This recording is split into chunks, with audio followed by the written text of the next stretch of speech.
This title might sound a little bit harsh, but most business podcasts are a waste of time. Not because podcasting itself doesn't work, but because the way most businesses approach it almost guarantees that it won't. So what usually happens is this. A company decides it wants a podcast because it seems like something successful businesses do. They buy a microphone, they create a logo, and they record a few episodes and start talking about their expertise. And then after a few months, the energy disappears. The audience never grows and the episodes feel repetitive. Eventually, the show quietly fades away. The reason this happens is simple. Most business podcasts are built as content projects instead of relationship strategies. When a podcast is treated purely as content, the focus is on topics. What should we talk about? What would get views? What would perform well on social media? But when you build a podcast around those questions alone, it becomes difficult to sustain. Content ideas run dry, motivation fades, and the show loses its purpose. The podcasts that actually work are built around something completely different: conversations. Instead of asking, what should we talk about? They ask, who should we talk to? And the difference is enormous.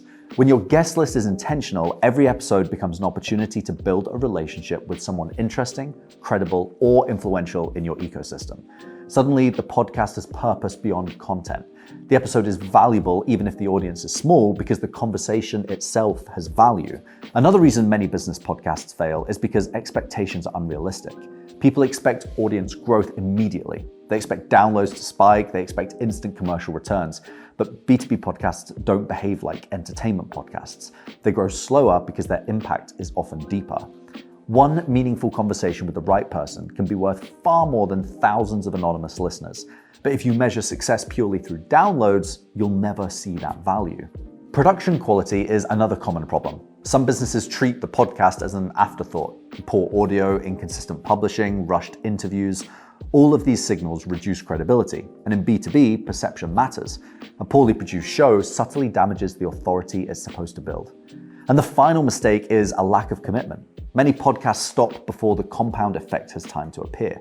The first few months are always the quietest. The credibility is still forming, the audience is still discovering the show, but if you stay consistent, momentum builds.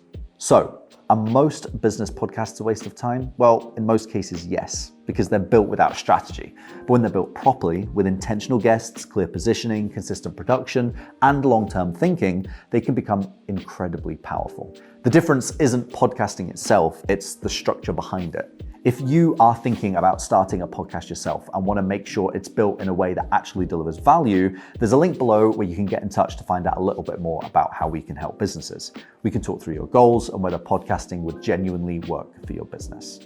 Thanks for listening, and see you in the next one.